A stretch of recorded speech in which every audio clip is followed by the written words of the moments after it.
Hello everybody. Today we will provide you with an update on our performance and results for the 6 months to 30 September 2023, being the first half of our year ending 31 March 2024. Also with me, Rohan Cummings, our Group CFO who joined us in July and has made a great start. In overall summary in slide 2, we are reporting a very strong 26% increase in adjusted operating profit to $38.2 million, with our margin in the period rising 270 basis points to 8.6%. We continue to make the group's operating model more efficient, especially in the Americas. The tough consumer environment I referred to when we last reported in June stays with us and has meant that our revenue has dropped in some markets. With more stable supply chains, we have also seen some return to more traditional seasonality, which has moved some sales to the second half of the year. Our focus on working capital reduction has meant cash generation was strong, and so net debt is significantly lower than last year, as well as being below our expectations. As we have previously said, our first stage strategic aspiration is to restore, by the end of March 2025, margins to at least where they were before the disruption caused by COVID-19. The pro forma adjusted operating profit margin on the acquisition of CSS Industries in March 2020 was 4.5%. We are on track. Looking beyond that, we have made good progress in developing our strategy for future periods, and today we will also share with you our priorities and our aspirations over that period. As previously reported in June, we secured new 3-year bank facilities to June 2026. That provides some comfort. In some of our markets, the outlook for consumer demand remains uncertain as we enter the all-important Christmas season. Poor sales at retail could also impact customer ordering into the next year. Nevertheless, we remain confident that we will deliver year-on-year margin and absolute profit growth over the full year, even if sales are lower than last year. And our continued strong focus on improving our working capital should mean that cash delivery is above our expectations. So, on to a summary of the financials on slide 3. The group's reported 15% top-line decline was mainly driven by lower ordering, reflecting the uncertain consumer sentiment in a number of our markets. This was especially felt in the Americas, first across everyday sales, and then into the seasonal ordering. There has also been some rephasing to the second half as supply chains were stable, and we didn't see the accelerated ordering that we witnessed last year. In line with our focus on a more profitable business mix, we have also experienced net losses in competitive tenders in the low end of the US market. One of the things that we look to achieve through our new strategy is making us more competitive in such situations. Turning to profitability, it was pleasing to deliver a significantly improved adjusted operating margin and profit, despite the challenging retail environment. This is mirrored in the notably higher adjusted EBITDA delivery, as well as a stronger adjusted profit before tax. Net debt stands well ahead of our expectations as we continue to reduce working capital levels across the group. Let's now get into more detail on our sales, looking at our performance across our categories on slide 4, starting on the left side table. The mix across the categories has been relatively stable over the period. Some weakness in stationery has been offset by a rise in gifting sales, largely frames in continental Europe. While craft sales have been stable, creative play saw some softness. Looking at the same performance through the lens of seasonality, the mix between seasonal and everyday sales is also quite stable. The initial drop in demand for everyday products that I reported back in June has been followed by lower ordering in seasonal lines. This was especially felt in the UK and the Americas, and more recently in Australia. Our quality and service levels have remained high during the period, and we have now completed shipments for Christmas. In fact, Some of our teams are planning Christmas 2024 with our customers, and some of our designers are already thinking about 2025. Moving on to slide 5 and looking at the Americas division. I have already referred to the drivers behind the revenue dynamics. Rohan will provide more granularity shortly. Suffice to say, a general downturn in consumer sentiment has had an impact across most of our product categories, as well as our customer base. Last year, we were successful in securing catch-up pricing to recover margins lost in the previous year. The downturn in demand has meant that pricing was not really available to us in this period. What we have done, meanwhile, is invest in strengthening our commercial capabilities to be more competitive in retaining business, as well as bidding for new business and growing profitable sales. We are reorganising our category teams away from legacy business structures and old ways of working, and we are developing stronger selling, account management, and category management skills. Walmart, our largest customer across the group, has awarded the Americas Giga Guru status now for 3 years in a row, recognising our collaborative contribution to its Project Gigaton aspiration to reduce its carbon footprint in its supply chain. In terms of the business operations, as I've reported in June, our new divisional CEO and CFO have brought more strength to the division's leadership team, driving the continued turnaround in the business. The turnaround initiatives embarked upon by that team continue to focus on the fundamental aims of bringing more simplification, greater efficiency, and margin growth. The aim is to drive an improvement in the financial performance of the Americas to an operating margin of around 5% by the end of March 2025. The key initiatives yielding the most return in the period were end-to-end supply chain replanning and closer management to unlock efficiency savings, and a headcount reduction of 50. Another driver of the margin improvement has been more effective sourcing of our bought-in products. This has combined with savings in sea freight costs to bring down input costs. More work is also being passed to our contract manufacturing partners in Mexico, as more of our customers request nearshoring alternatives to better manage their supply chain risks. Finally, inventory and SKU reduction is releasing more cash, as well as providing cost savings. On to slide 6 and our international businesses. Again, I've covered the revenue dynamics already, and Rohan will shortly go into more detail.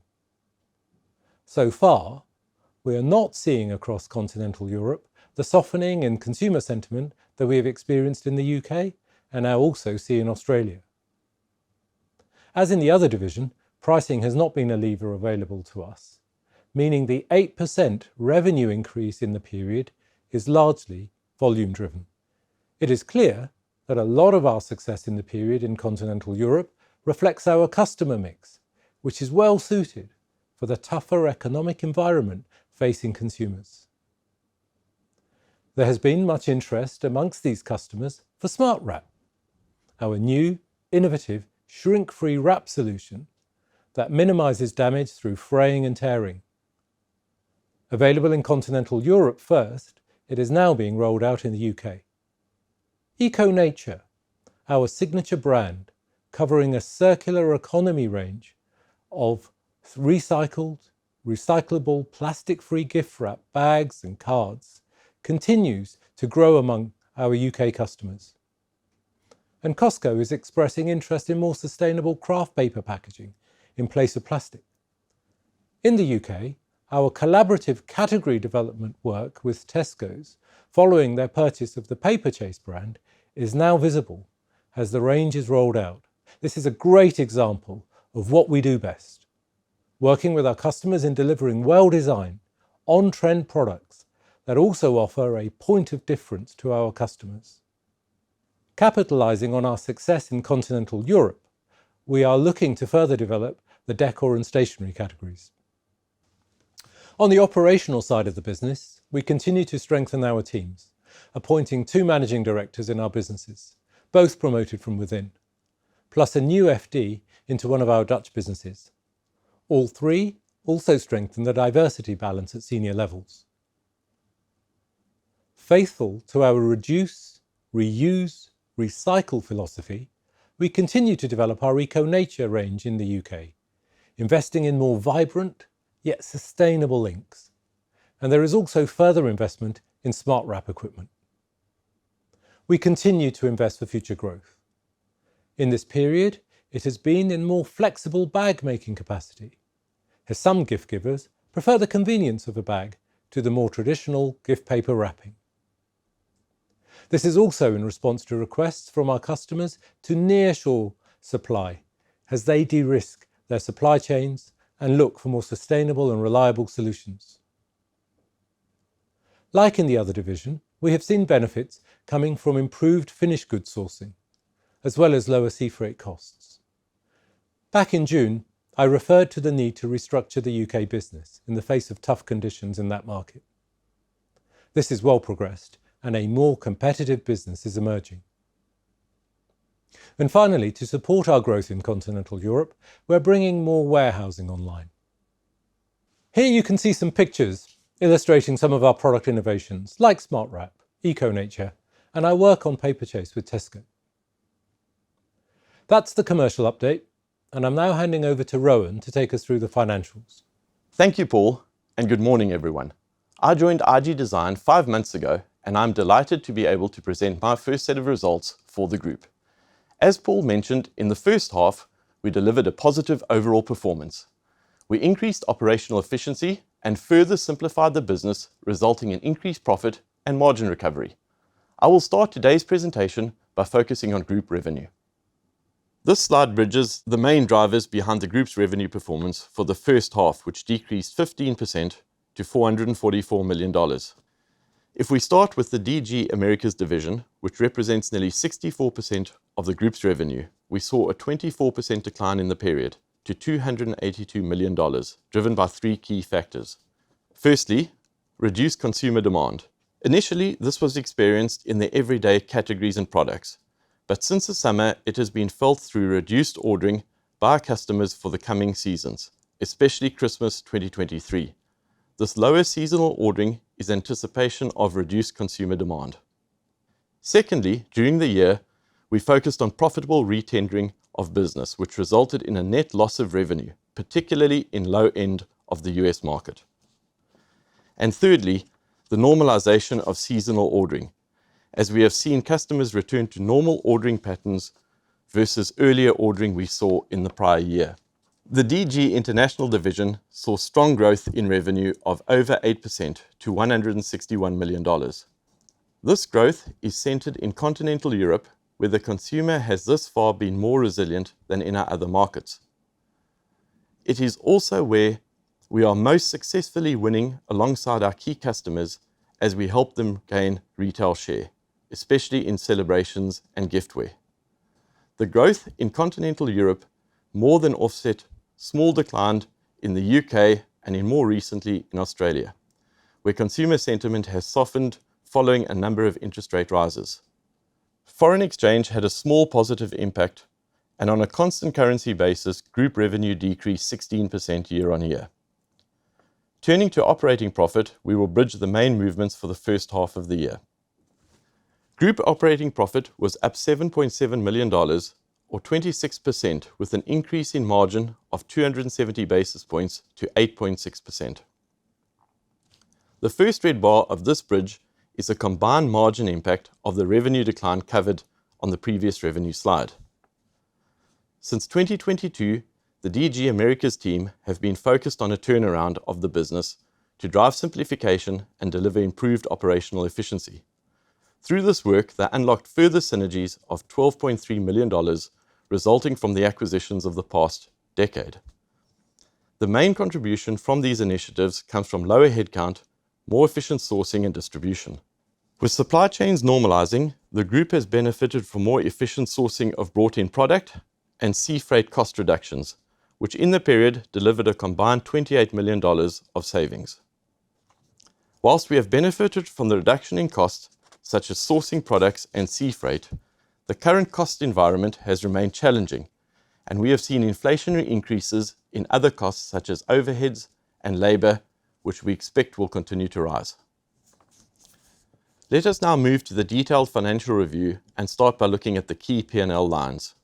I've already covered the key dynamics in revenue and operating profit on the previous two slides. Essentially, in reported revenue terms, DG Americas was down 24% and DG International was up 8%. Through improved input costs and ongoing efficiency improvement, particularly in DG Americas, both divisions were able to increase operating profit and improve margins. Finance costs for the period were $3.4 million and are higher than the prior year, driven by significantly higher interest rates, but largely mitigated by lower average net debt levels. The taxation charge for the half year was $9.5 million, with an effective tax rate of 27.9%. The tax charge continues to be distorted by a non-recognition of UK deferred tax assets, given the projected future results in that jurisdiction. Adjusted earnings per share of 25 cents is up 28% on prior year, driven by increased profits. If we now turn to cash flow on slide 10, the group ended the first half with a net debt balance of $15.1 million, $58 million lower than the same period in the prior year. This is as a result of a combination of higher profit delivery as well as ongoing working capital improvements. Our higher profits meant adjusted EBITDA was up 13.9% on prior year. Looking at working capital, it is normal for working capital levels to increase steadily in the first half of the year as manufacturing of seasonal product builds ahead of distribution. The second half of the year then sees the borrowing levels of the group decline and typically move to a net cash position as Christmas debtors are collected. Given this backdrop, the working capital outflow in the period was $99.5 million, a $36 million improvement on the prior year due to better working capital management across the group.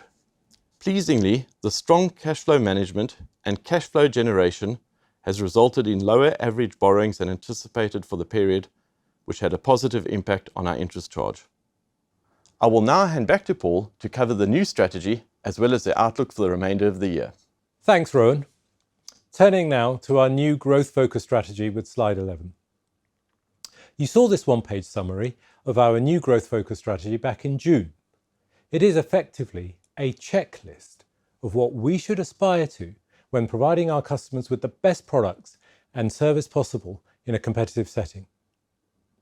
To be the partner of choice that then wins together with our customers. First, the top two rows is what we consider to be the 6 key attributes that make us the partner of choice for customers when it comes to generating reliable and sustainable value from our categories.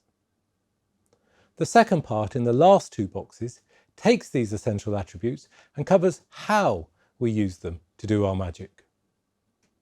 Since June, our teams have translated this strategy into local priorities and initiatives. To support them in this, we have facilitated more collaborative working across the group, better leveraging our collective experience and expertise, and bringing it to bear for everyone's benefit. This is quite a shift in culture, and our first steps are encouraging. Slide 12 encapsulates on a page the strategic priorities and initiatives that have emerged from our work over these recent months. I won't read the slide. It's very ambitious and it's about clearer category architecture and product portfolios, widening our customer base, more active collaboration across the group, penetrating better the growing value discounter and club channels, better segmenting our customers and our service levels to them, continuing to cut costs, continuing to produce cutting-edge on-trend design, working our brands and licensing arrangements harder, more segmented product lines, utilising social media and the e-commerce channel more, adapting to our customers where centralised sourcing is on their agenda, nearshoring, continuing to develop more sustainable products and supply chains, strengthening our sales, account management and category management skills, simplifying our organisations to be more efficient, effective and competitive, better sharing and exploiting our rich IP, leveraging our scale to improve sourcing, building more technical commercial capabilities to sell more, cleaning up our back office systems, developing more insights that we can bring to bear, fine-tuning our processes to be more efficient, and finally, taking a more joined-up approach to our bigger international customers. Going forward, we will share case studies highlighting our progress in these areas. Last year's quick pivot to focus on some fundamental areas of the business have enabled a recovery in profitability and stronger cash generation. We are well placed for the first milestone, the recovery of our past margins and profitability. The 4.5% adjusted operating profit margin comes from the pro forma financials for the financial year to 31 March 2020, the year in which the CSS Industries Group was acquired, in a transformational deal that month. The pro forma financials reflect the annualised contribution from CSS Industries that year. Pretty much immediately after that, the considerably enlarged business was disrupted by the COVID pandemic and then by the pressure on supply chains as markets recovered. This is evidenced with the low point of financial delivery in the 2022 financial year. But, as you can also see from the table, we are on track with our aspiration to restore the margin and profitability by 31 March 2025, even with the tougher consumer conditions that we are experiencing presently. As we look forward to progressing under the new organic growth-focused strategy, we are sharing with you today our aspirations for continued financial delivery. Over the next 3.5 years to 31 March 2027, we aspire to grow to around $900 million in sales, with an adjusted operating profit margin above 6%, which will then deliver record profits. Focus on strong cash generation will remain, so that we can manage to a 1x average leverage under normal conditions. The group is well capitalised, and transformational M&A is not on the agenda, but selective bolt-ons may be if they arise. So finally, in summary on slide 14, we have had a strong start to the 2024 financial year in terms of margin and profit delivery. High cash conversion with a focus on working capital levels has cut our net debt significantly. Unfortunately, the top line remains under pressure due to the tough consumer environment across a number of markets. But our customer relationships remain intact and very collaborative. The strengthened Americas team are making steady progress to drive the turnaround of that business. Beyond the financial focus, we are developing more sustainable products and solutions. The new bank facilities to June 2026 provide us with security as we move beyond turnaround to growth. We do see the present uncertainty in consumer sentiment in some markets continuing, at least through to the end of this financial year in March 2024. Though our sales are now expected to be lower this year than last, we remain confident in continuing to deliver year-on-year margin and profit growth by the end of this year. And our aspiration to have restored historic pro forma operating profit margin by the end of March 2025 remains intact despite the uncertain consumer environment. As we execute under our new strategy, we are now looking to our next strategic aspirations to the end of March 2027. These point to higher sales being delivered, further margin improvement, record profit delivery, and managed leverage levels.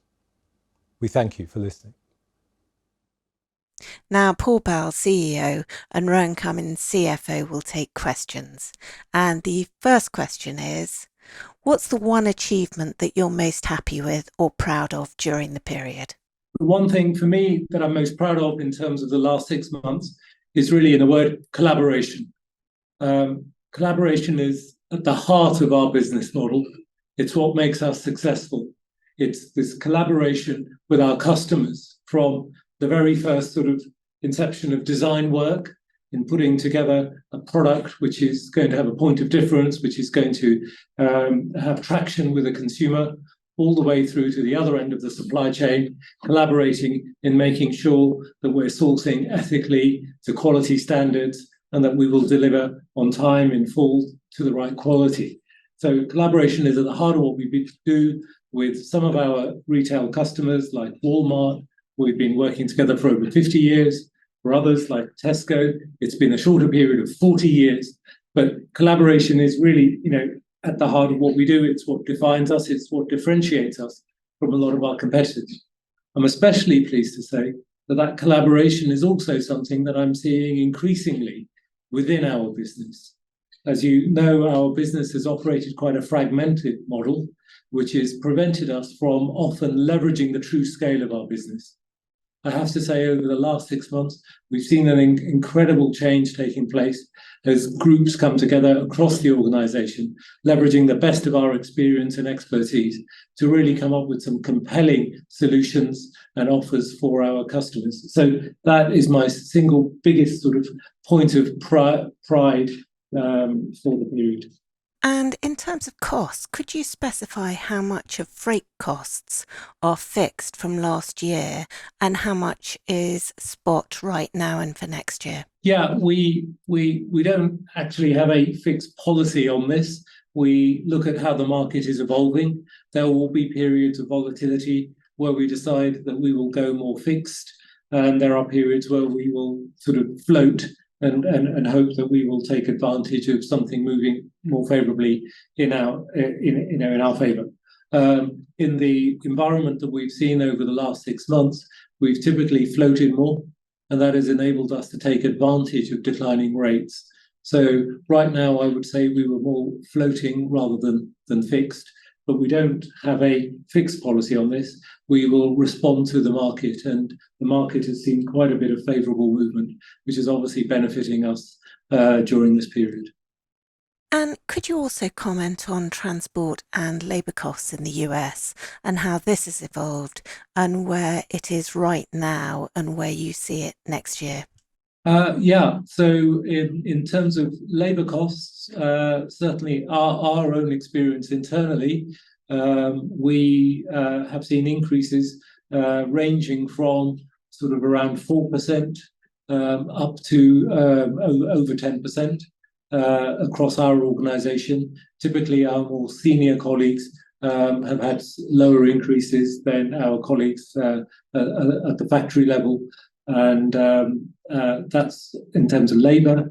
In terms of internal freight within domestic freight, we have seen a reasonable amount of inflation taking place. It's been in the mid-single digits. So in the last 6 months.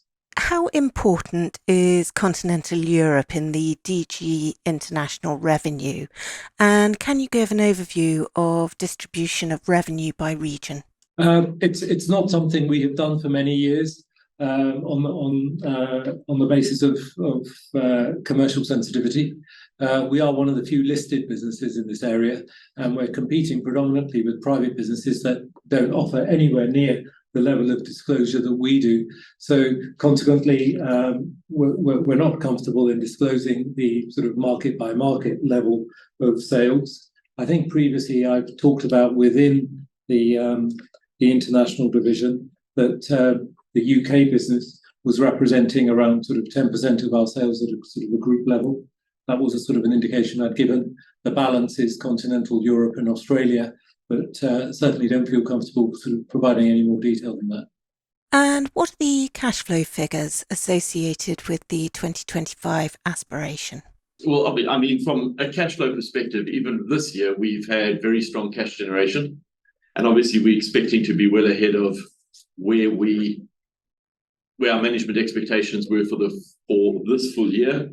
2025, we expect ongoing benefits coming through and ongoing cash generation. So we do expect very healthy, positive cash positions at the end of FY25.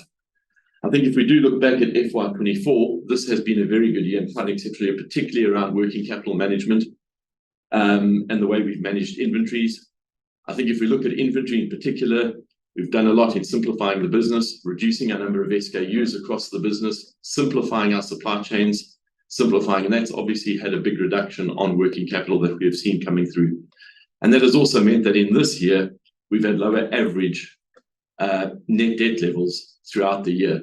We obviously will give us a very solid base going into F25, and we expect ongoing cash generation at the normal level sort of going on into F25. And you've commented on inflation in the US, but can you comment more broadly what you're seeing in terms of cost inflation, and specifically in the UK, how does the increase in national living wage impact you? I think if we do look at the operating profit bridge we do pick out some of our impacts on inflation. And I think if we look at inflation across the piece, we've obviously spoken about the benefits we've had from freight. I think it's important to note that in that, yes, we've seen cost reductions in the absolute rate of freight, but it's also, we've done things within freight through sourcing efficiencies that have also driven down and made us more effective in the way we source freight. So within freight, there's a combination of lower rates and more effective sourcing. When you look at the 19 million benefit, that's actually driven by our more effective sourcing across the supply chain through the rationalization and more effective, basically, base we've set up with a reduced number of SKUs and the way we source those products and brought them in. So within those, we've had some big efficiencies in what we've done with an amount of deflation, say, in freight. Where we have seen inflation has been in headcount, and I think Paul mentioned earlier on, our pay cost inflation has been one of the bigger ones that you've seen, the increase in overheads and pay costs. That's ranged between 4 and 14%, depending on the geography and where that is. And we've seen some inflation in some of the raw materials, but not a material amount. And what we expect going forward really is that we would have ongoing pressures on overhead inflation. We don't expect the minimum wage to impact us that much going forward. There's very few people that would impact across the UK, but we do expect ongoing pressure within some of the pay cost inflation in the inflationary environment. What will be the triggers for recommencing the dividend payments? Recommencing the dividend payment is clearly pretty top on my agenda, and that's something I would like to do as soon as we feel comfortable to do so. So what would make us comfortable are a couple of things. I mean, firstly, I would really like to see a return to top-line sales growth in the Americas business, and therefore, by dint of the size of that relative to the group, therefore the group returning to sales growth. And by sales growth, I would emphasize profitable sales growth. So that would be the first thing I'm looking for. And secondly, I will be looking for us to sort of navigate through this sort of near-term uncertainty that we're seeing in the consumer environment in specific markets that I mentioned already. And then finally, I'm looking for a further degree of comfort that we will hit our first aspiration of the margin recovery and the absolute profits come the end of March 2025. So those would be the three things that are on my sort of checklist, as it were, to enable us to sort of return to dividend. And the reason why I'm sort of setting out the three things is the last thing I would like to do is reinstate the dividend and then have to pull it in light of uncertainty. So those are the sort of three things I'm looking for over the coming sort of 12 months. And that's the end of questions. Many thanks, Paul and Rohan.